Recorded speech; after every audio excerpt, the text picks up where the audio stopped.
Good morning, beautiful people. On the first official week of 2024, I am Vicky Jeter, your practitioner, spiritual director for Louisville Center for Spiritual Living Teaching Chapter. And we are so blessed to have you with us for this first Sunday of the new year. And before we do anything else, actually, some of you who were here last week will remember that we started with happy birthday, and we get to start with happy birthday again. The same family has blessed us. Miss Alexa turned 13 last Sunday, and this Sunday, Miss Michaela has turned 11.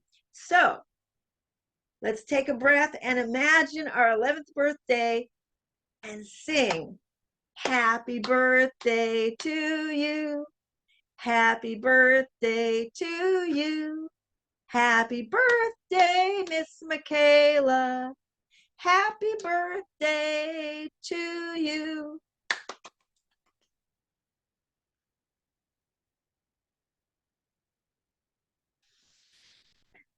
There is absolutely no better way in the world to start a day like today.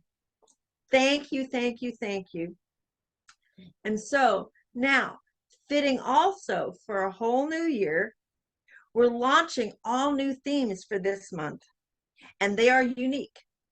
And so before the introductions to those, let us begin by setting our intentions, take a breath, check in individually and together to take our intentions into opening prayer, settle in and see what brought you to be with us here today. What portion of your personal masterpiece are you painting today?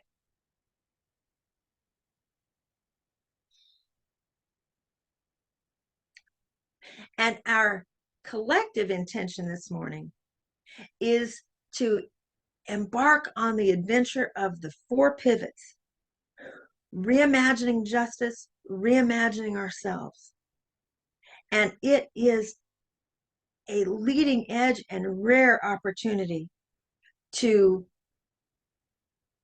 explore a whole new avenue of how it is that we can today begin becoming the world that we wish to see. And we'll talk more about that a little later, but that is why I am so excited about that.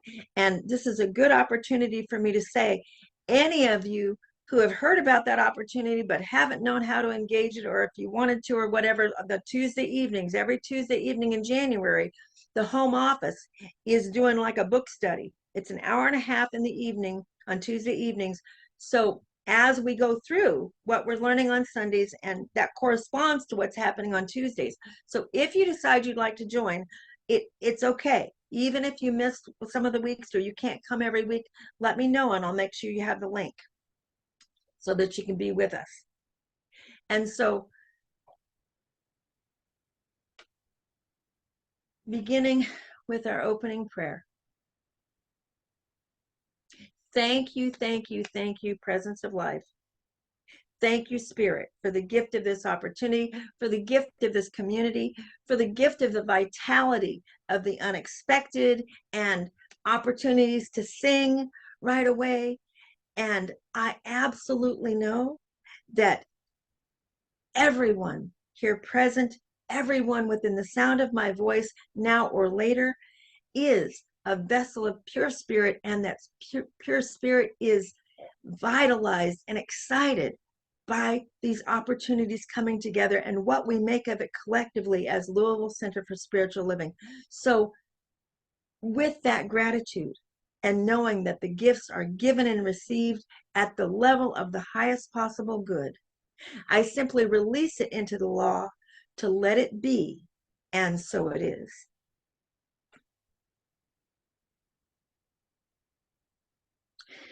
And so, officially speaking, Louisville Center for Spiritual Living welcomes you to our community, to being with us here today, regardless of what path you've been on. We welcome all paths of spirit, all ways of life, and just know that your questions, your seeking, your enlightenment, we welcome.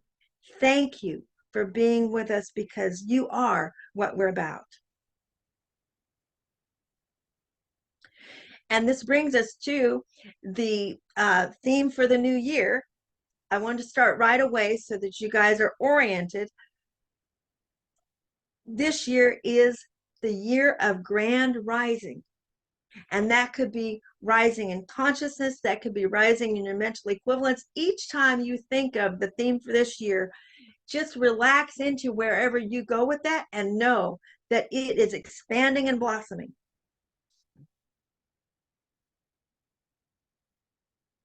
And then, so our theme for the month of January, I did a special slide just for the month because in your journals, in your global themes journals that some of you have, the themes for January are different because those themes were set in place before Centers for Spiritual Living knew that they were going to be highlighting the 4 pivots. But we would not miss this opportunity. So the themes for January come from the 4 pivots. It's going to be 1 pivot a week, and it's the 4 pivots through the Science of Mind teaching. We will be getting back to the themes from the global themes next week. I mean, not next week, next month. And this brings us to our opening song, Spirit is in This Place, with Miss Denise Rosier.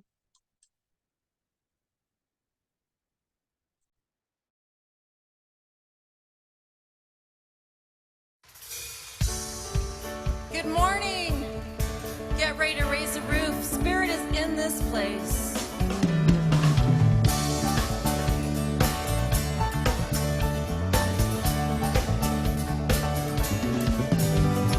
We have come together as a family.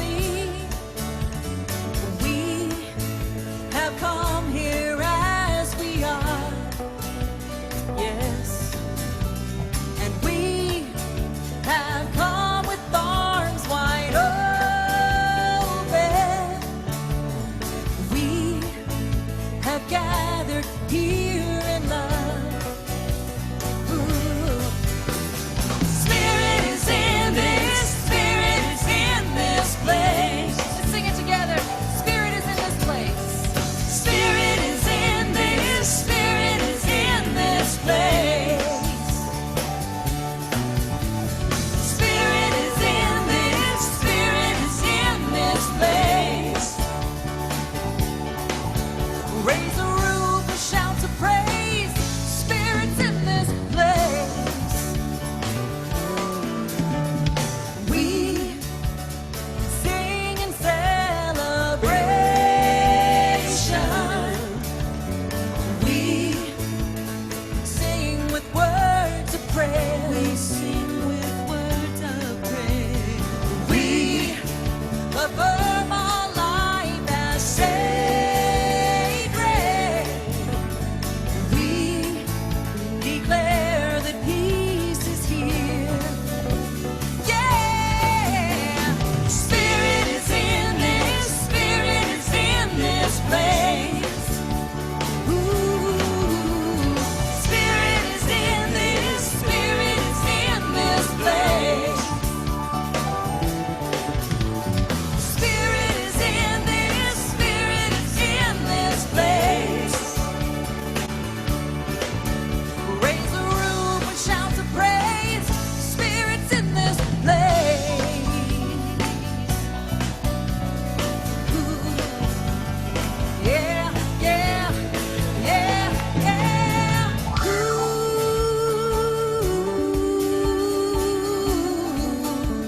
Spirit is in this place. Ooh.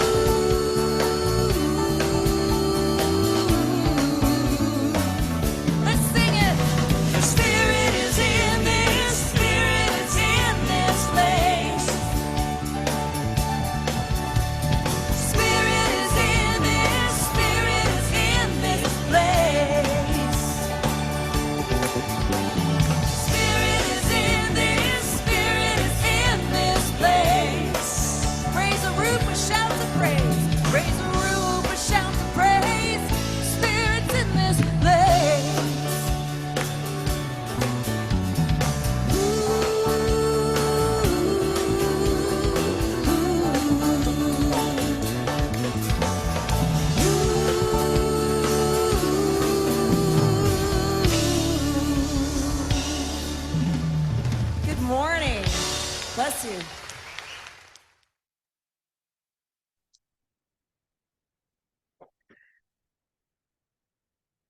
This brings us to our mission and vision.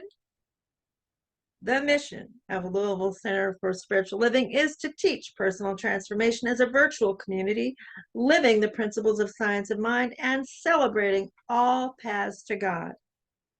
Which brings us into our vision of a world that honors and respects all people.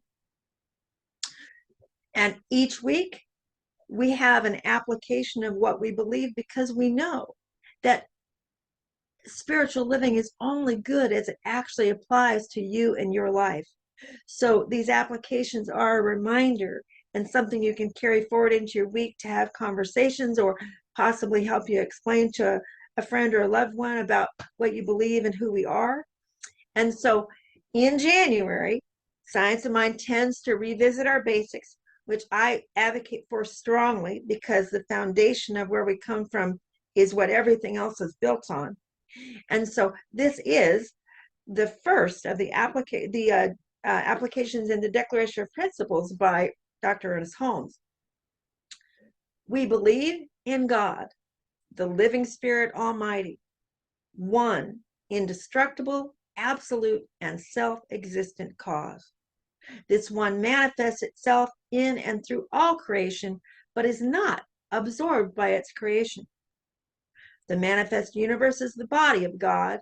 It is the logical and necessary outcome of the infinite self-knowingness of God. Amen. This brings us to our practitioner of the week, Miss Katrina Darrow, for sacred reading and meditation. Thank you, Vicky.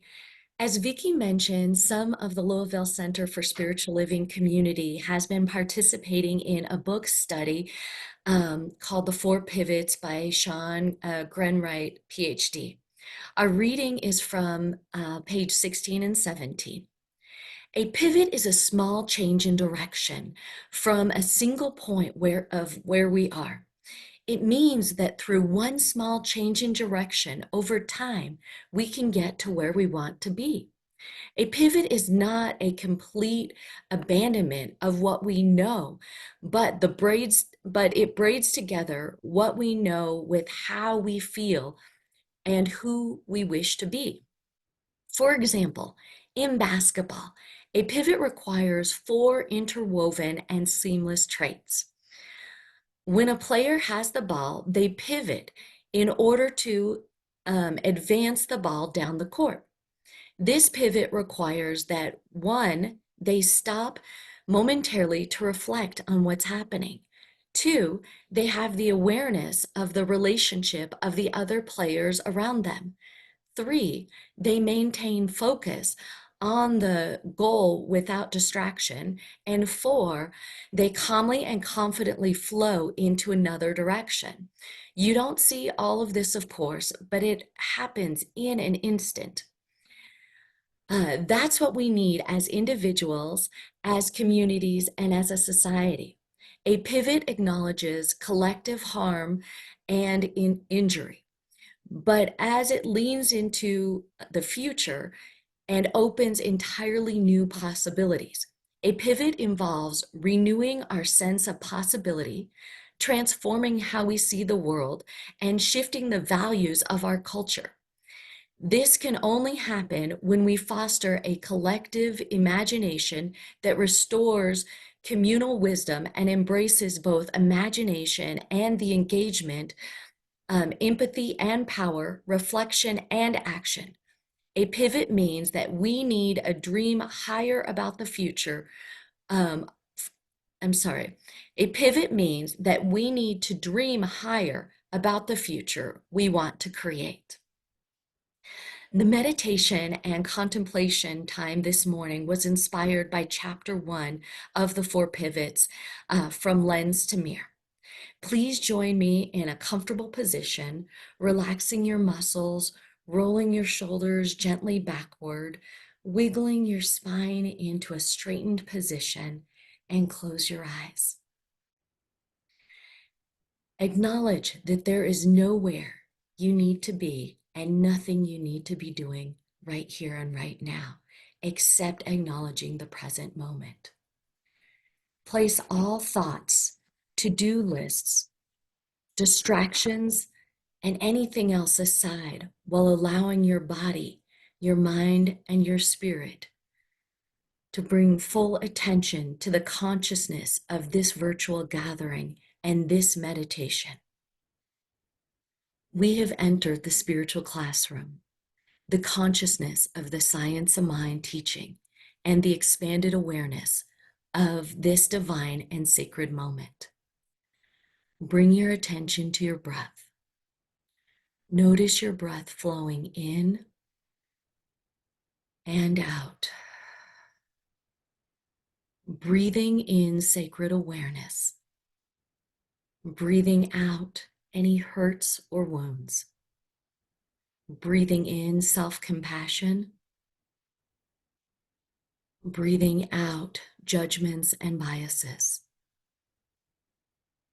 Breathing in awareness of our possible obstruction spots, and breathing out fear, releasing anxiety, and letting go of any harmful or critical thoughts.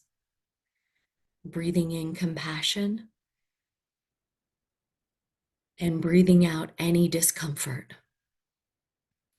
Deepen your breathing as we contemplate the following questions. I acknowledge that many in our community are retired and hold valuable roles in their lives. The question is, what do you like about yourself that makes you good at your job or role in life?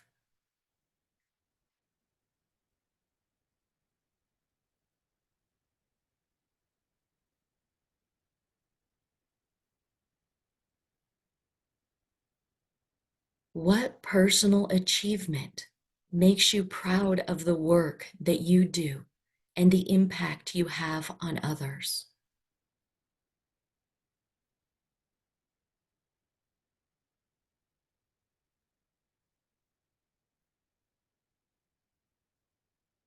Ask yourself, what do you want to do?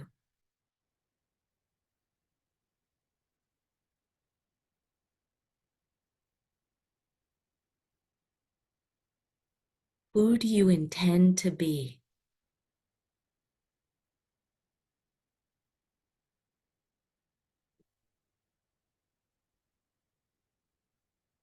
Breathe in the clarity of these answers that have come to you this morning.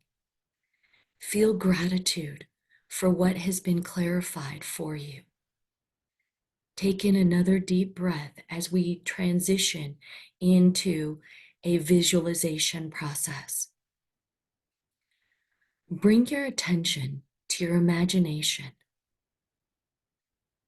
Focus your mind on the vision of you looking in the mirror. Imagine yourself looking into this mirror. See your reflection. Visualize yourself seeing your cheeks and your chin. Without judgment, clearly see your nose. Look at your smiling mouth. Observe your forehead and hair. Allow deep, heartfelt love for your beautiful eyes. Imagine looking into your eyes with love and gratitude for who you are. See yourself with deep compassion and awareness. See yourself with clarity, love, and kindness. See the truth of who we are can be vulnerable, but truly see that truth in you. Breathe in compassion and love for yourself. Breathe in awareness and peaceful acceptance. Allow your physical eyes to shift from meditation into joining us in this sacred service. Open your eyes with compassion and love, And so it is. Amen. Just taking that pausing breath, shifting gears, starting again. Our topic today is engaging the first of the 4 pivots, from lens to mirror through the science of mind. Now, some of you may be asking, what is so important about this book? Why does pivoting matter? Well, I think everyone in our community would generally agree that the images in the special music video are hard to watch. It's hard to realize that has been our history. If we're not careful, that could also be our future. And that's why pivoting is so important. Most of all, I don't believe any of us would say those things have to happen. And we would do something about it if we could. If it was ours to do and it was something we could do, we would do what it takes to keep those atrocities in human behavior from happening now or in the future, right? Well, it may seem hard to believe, but pivoting in the way Katrina described in the sacred reading and meditation is a way that's possible for us to make the necessary changes. So now it's time to drop back and revisit that first statement of our Declaration of Principles. It is foundational. Our application of what we believe today. We believe in God, the living Spirit Almighty, one, indestructible, absolute, and self-existent cause. This one manifests itself in and through all creation, but is not absorbed by creation. And that means that Spirit is inexhaustible, limitless, will never be taken up. We can't ever draw too much good into our lives and have a fear that there won't be enough good for the rest of the people around the world. Everyone is a center of the universe, and everyone has ultimate access to this inexhaustibility. The manifest universe is the body of God. It is the logical and necessary outcome of the infinite self-knowingness of God. And so this comes across as a lot of words that require a lot of thought, but it boils down to one source, one cause of all creation that is within and through all creation, so that everything we experience, everything that is Spirit expressing in form in all the effects, the body of God. All that is in Spirit is perfectly reflected in all of life. In the science of mind, this is what we call the law through cause and effect. Now, it's important that we start here because remembering this, regardless of appearances that we see to the contrary, this keeps our empowerment to change it when we realize that regardless of what we see out there, actually, because all of creation is manifest from essence into form, as we continue to learn how to transform our essence, how to transform on a spiritual level, the forms that follow will change.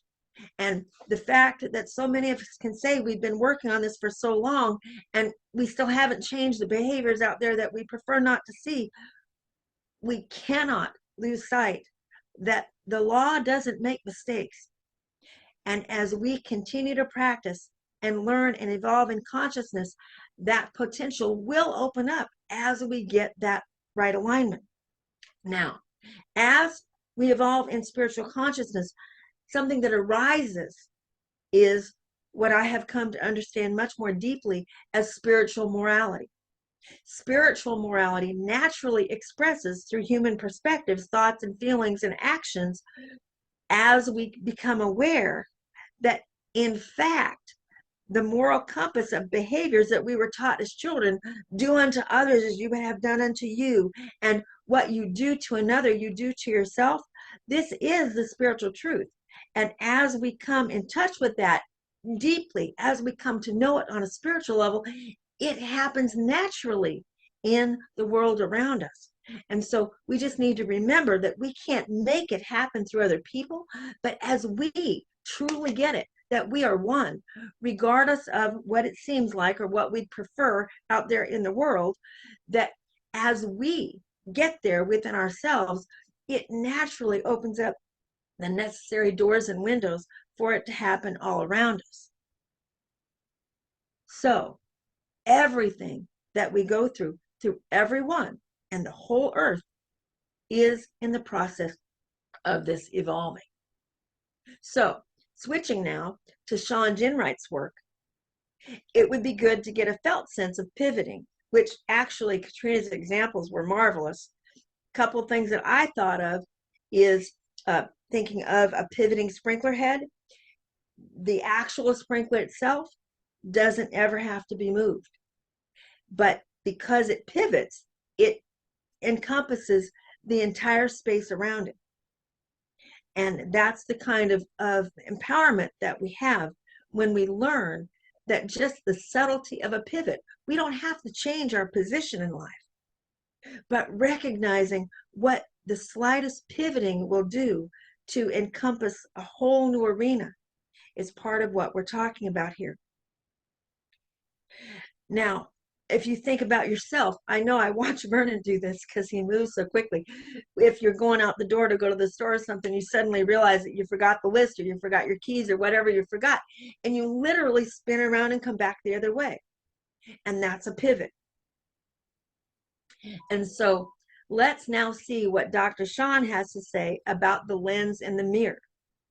And so this is actually from the book until I tell you that the quote is finished. Mirrors reflect back to us honest truth. Without judgment, for the most part, they tell the absolute truth, reflecting back the reality that perhaps we've been hiding from. We use mirrors to show us what is hard to see, like our own faces, as Katrina so eloquently invited in that meditation. That was so beautiful. We use mirrors to help us cover up blemishes and to put on makeup and often mask what's going on underneath. If our mirrors could talk to us, we would learn a lot about who we are. They would tell us what motivates us and what we fear most. They would explain to us without hesitation what irritates us and what makes us feel insecure. If we were to press our faces real close to the mirror and listen, sometimes they would surprise us with something we didn't even know, like finding a bump on our chin. It's been there for a while, but you hadn't taken time to really see it. Now, most of us walk through the world with very little self-reflection. Either we just don't have time, or we don't see the value of self-reflection. So we just don't see what the mirror is trying to tell us.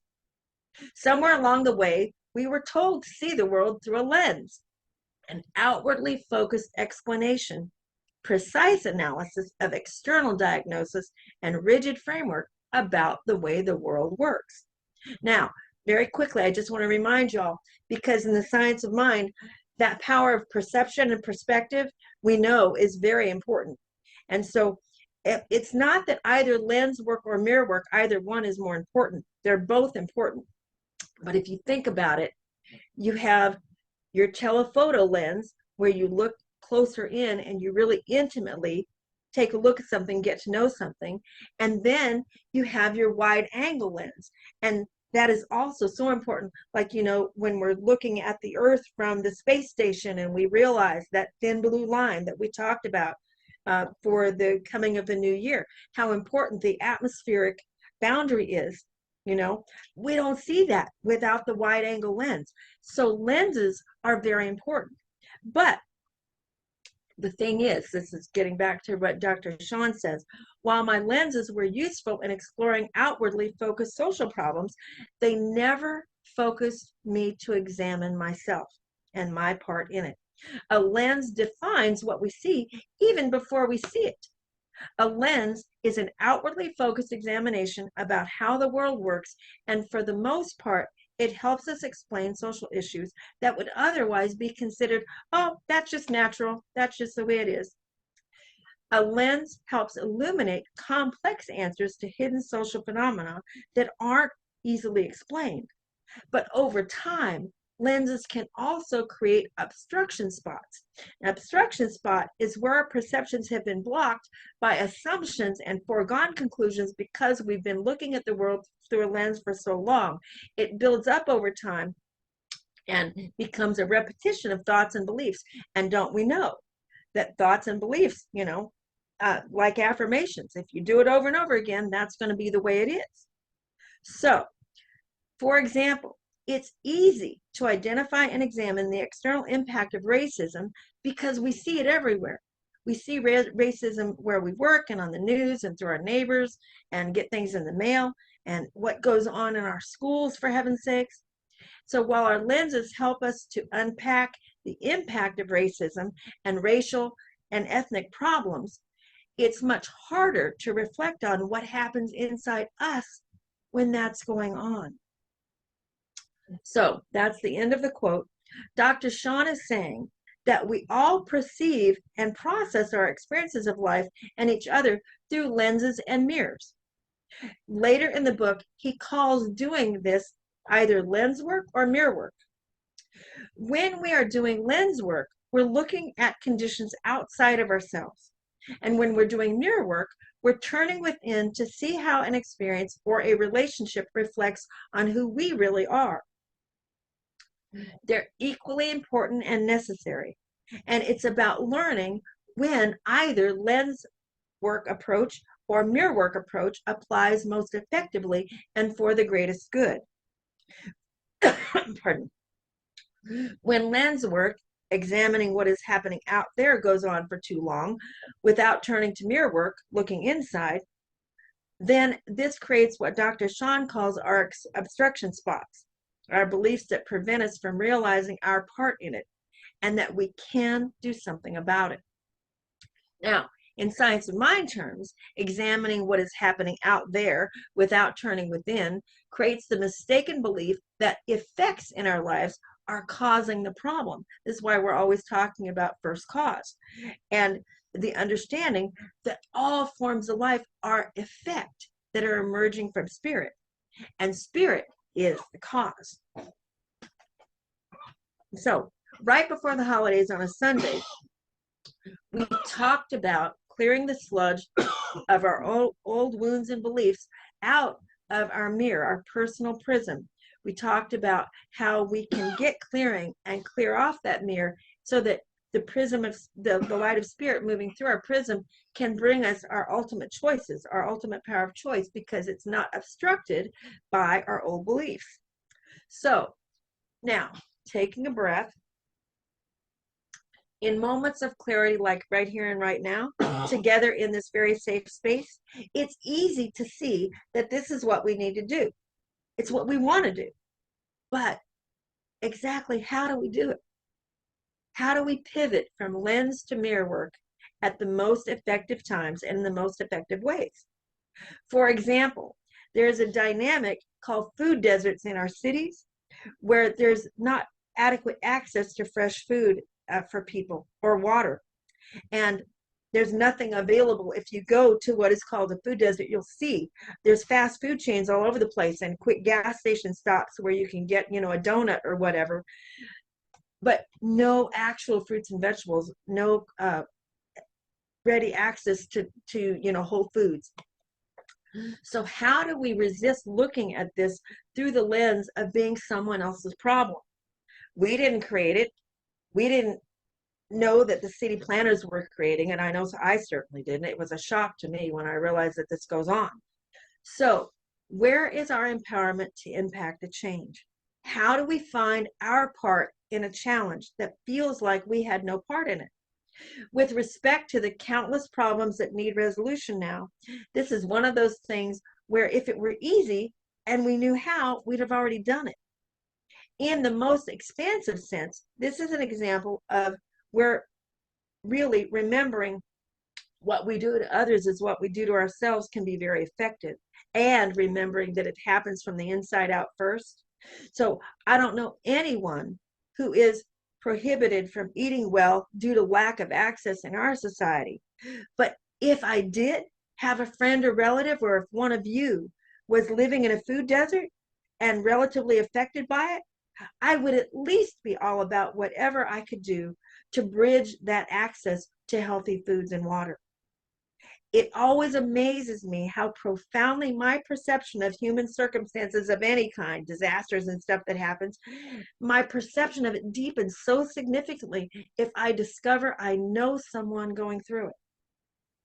That's something I'm working on spiritually all the time, because I mean, it's really something else how much it matters whether I know someone. Very fortunately, Dr. Sean does describe how to pivot from lens to mirror. That is another excellent example of living the science of mind. In science of mind terms, it is what Katrina calls living in the present, and that's present with a capital P, like not only the present moment, but a present gift. And Eckhart Tolle coined the term the power of now.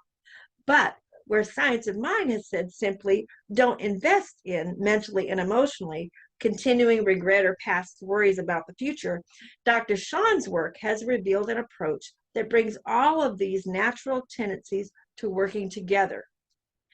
And it naturally results in our turning within. He calls it learning from insight. Pardon me, I said that wrong. Let me back up, start again. He calls it learning from hindsight, foresight that leads to insight.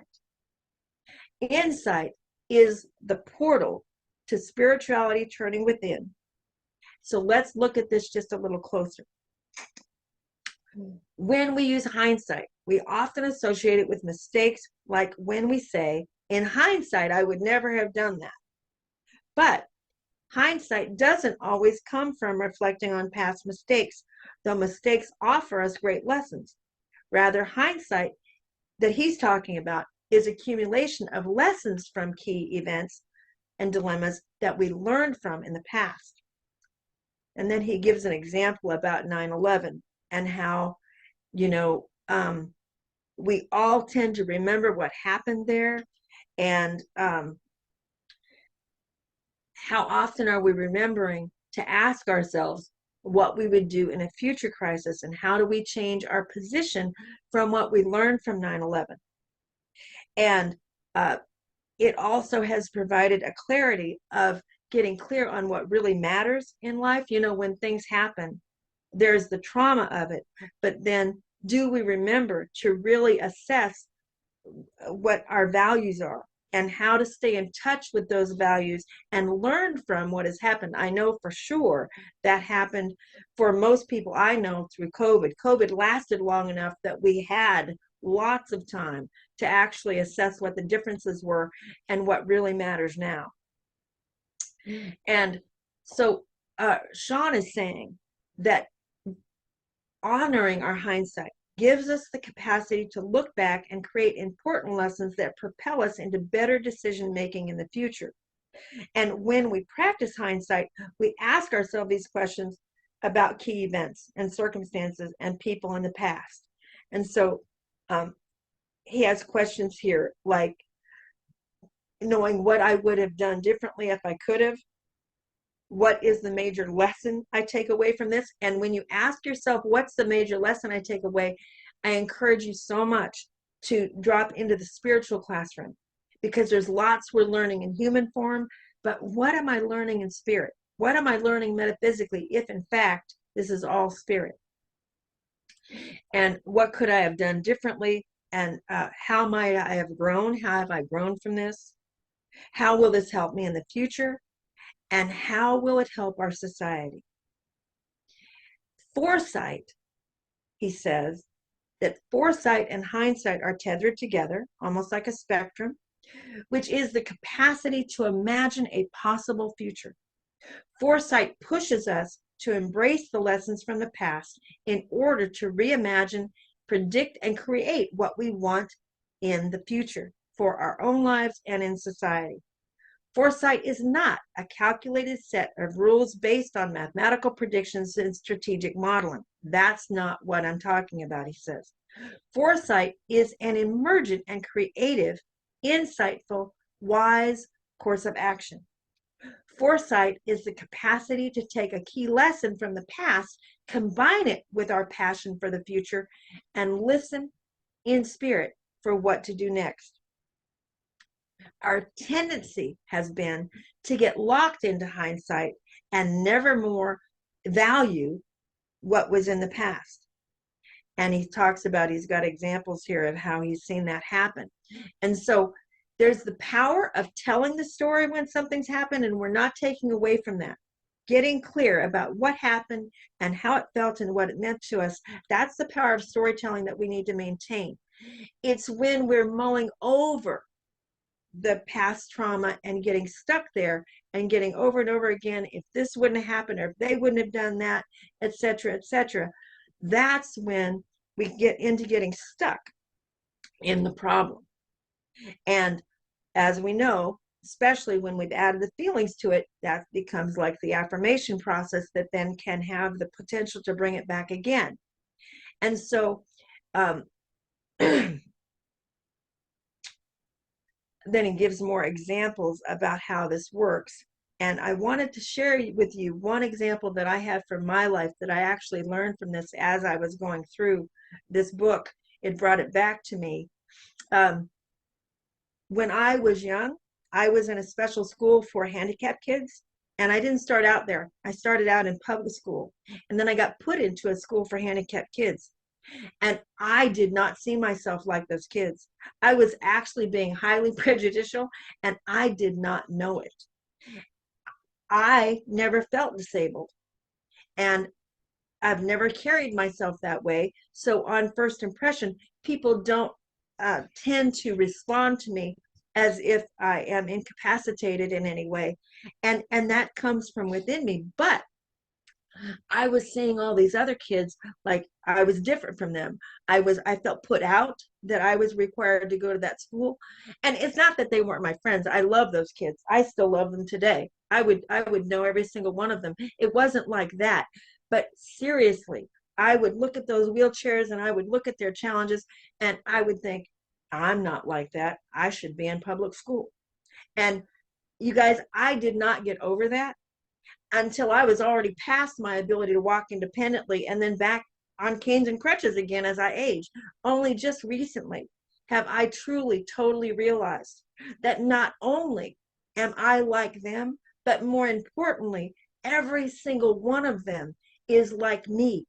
Every single one of them inside has a part of them that doesn't have this experience of disability, whether they're aware of it or not. And so that's what I'm saying about that, because this is the deal.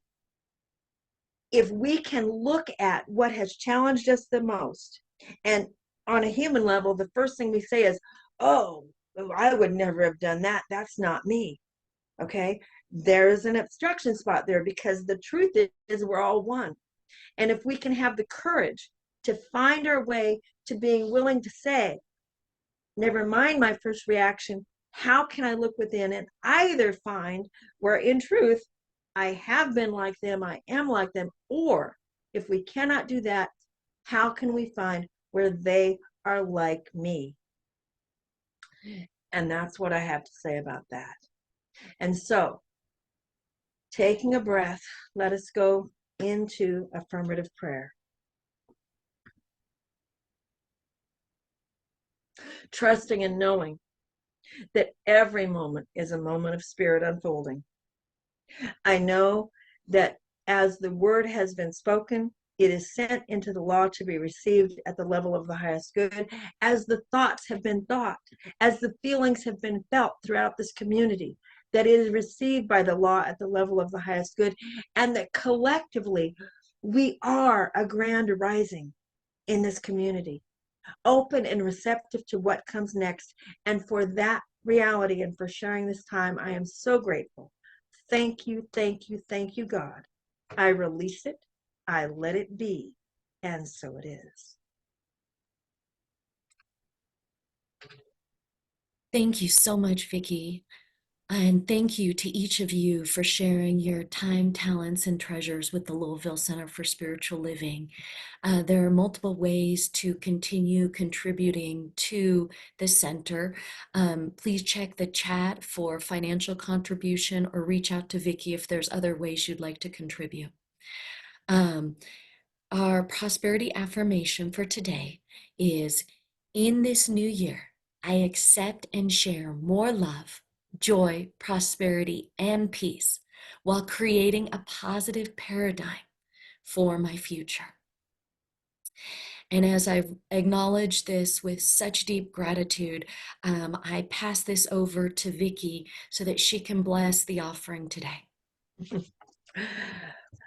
Interesting that I was so absorbed that I failed to bring our basket into the process. So first of all, welcoming a new year. I also want to welcome people who have not been with us for some time, and just starting a new sense of connection. I know, just loving the fact that Barbados is here, and loving the fact that the reach of our consciousness and what we're doing is in awareness of people, even though we may not see them. And so all of this is so blessed. The giving and the receiving, thank you for your tithes. Thank you for your time and your talents.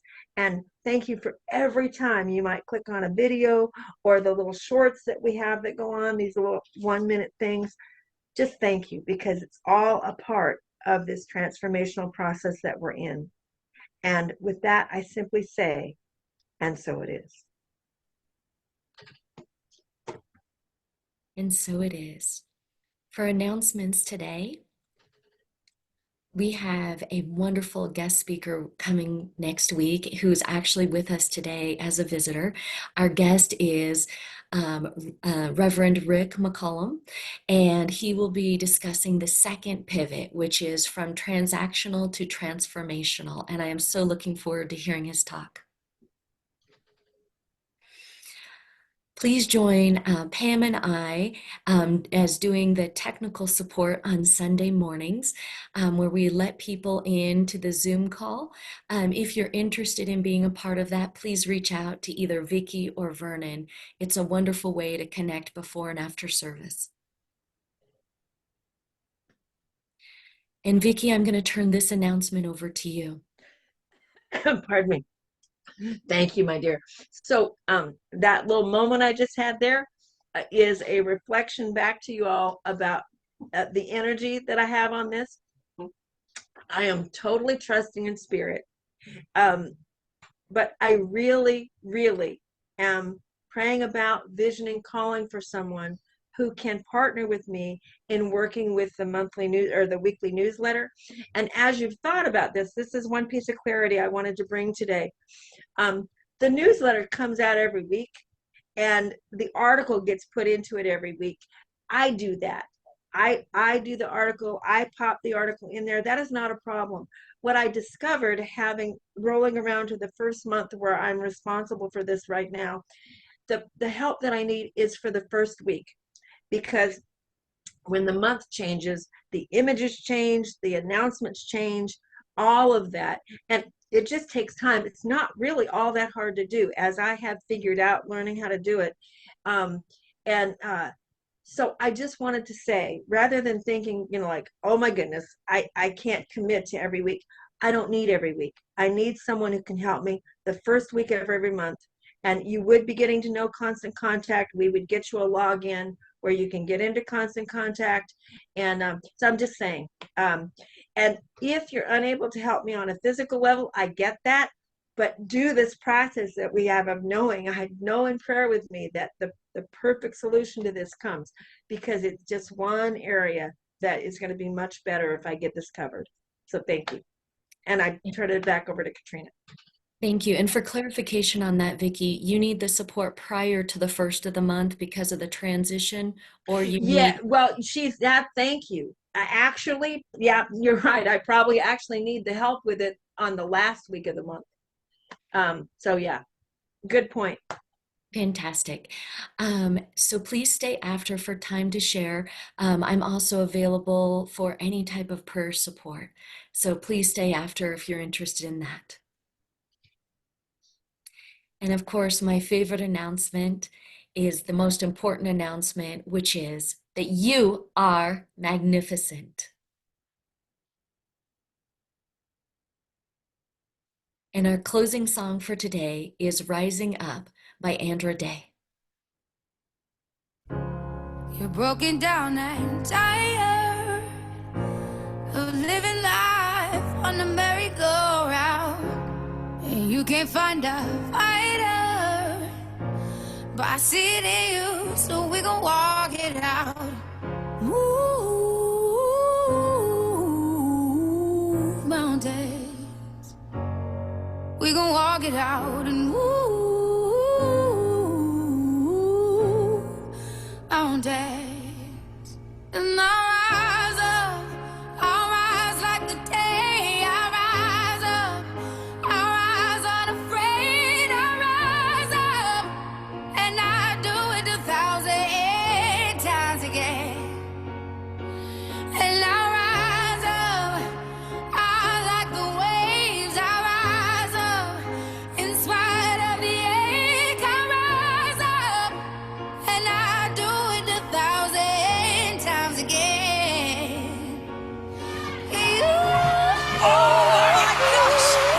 The Fab Five is going gold. It is over. Misty and Carey, three-peat Olympic gold. Can Lochte come up on Phelps? Phelps holding him off, and Michael Phelps is going to win gold. The silence isn't quiet, and it feels like it's getting hard to breathe. And I know you feel like dying, but I promise we'll take the world to its feet. Move mountains, bring it to its feet. Move mountains, and I'll rise up, I'll rise like the day. I'll rise up, I'll rise unafraid. I'll rise up, and I do it 1,000 times again. David Godiah has won gold. It's Trotter in front. Richards Ross trying to catch her. Here comes the finish. Richards Ross wins it. I have a gold medal in the singles. All we need is hope. And for that we have each other. And for that we have each other. And we will rise, we will rise, we'll rise. Oh, we'll rise.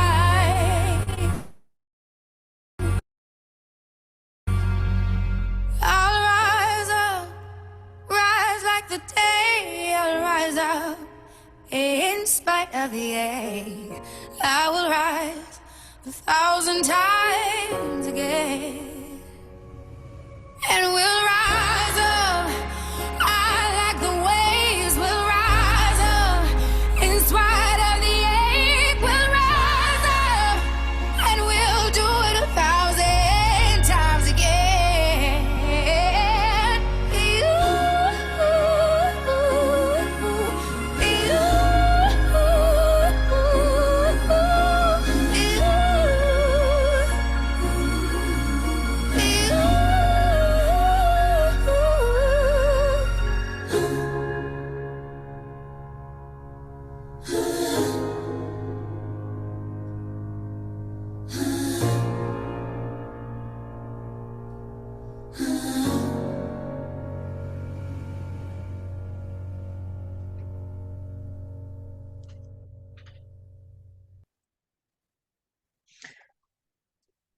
I welcome you to join me in our benediction.